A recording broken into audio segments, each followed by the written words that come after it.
Xua tan cơn đau trong cõi lòng anh. Tình yêu ấy đến lúc kết thúc hay là đến nay không còn duyên phận? Em quên đi tình anh hay chính anh đã quên đi tình em? Trong không gian bao la yêu thương tuyệt mệnh đôi ta, ký ức ấy sẽ xóa đi khi hai ta buông tay rời xa. Người đã khác bất chấp vỡ nát yêu phiền anh gánh lên vai. Bước đi trên lối anh về hôm nay đã không còn em, vì em giờ đang rất vui bên cạnh một ai. Sẽ đập tan mộng cơn ái tình khi người quay bước đi, giọt lệ anh nhẹ hoen nước mi khi tình giờ hoang phí. Anh đang muốn cố gắng ở bên cạnh một người từng yêu ấm em một thời, nhưng tay níu tay với em hỡi đành vỡ đôi. Chỉ còn lại niềm tin cát bụi phủ mờ trên lối đi, vội vàng mang niềm tin trái ngang để tình rơi sơ xa.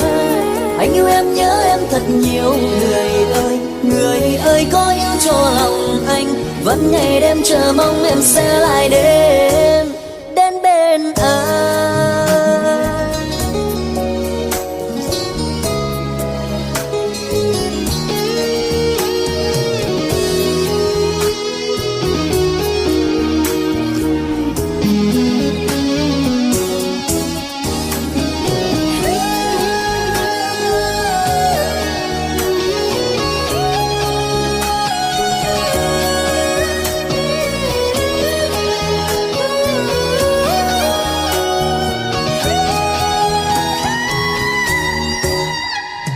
Và ký ức ấy sẽ xóa đi khi hai ta buông tay rời xa.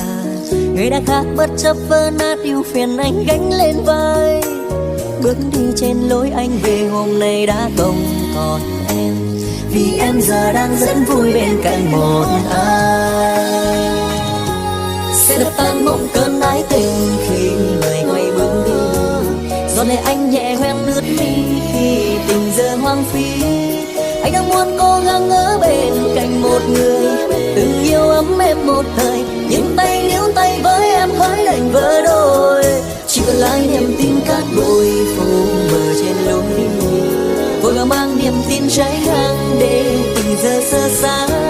Anh yêu em nhớ em thật nhiều người ơi có yêu cho lòng anh, vẫn ngày đêm chờ mong em sẽ lại đến. Tan một cơn ái tình khi người quay bước đi, giờ lại anh lệ hoen nước mi khi tình giờ hoang phí. Anh đang muốn cố gắng ở bên cạnh một người từng yêu ấm em một thời, nhưng tay níu tay với em hãy đành vỡ đôi. Chỉ còn lại niềm tin cát bụi phủ mờ trên lối đi, vừa mang niềm tin trái ngang để tình giờ sơ xa.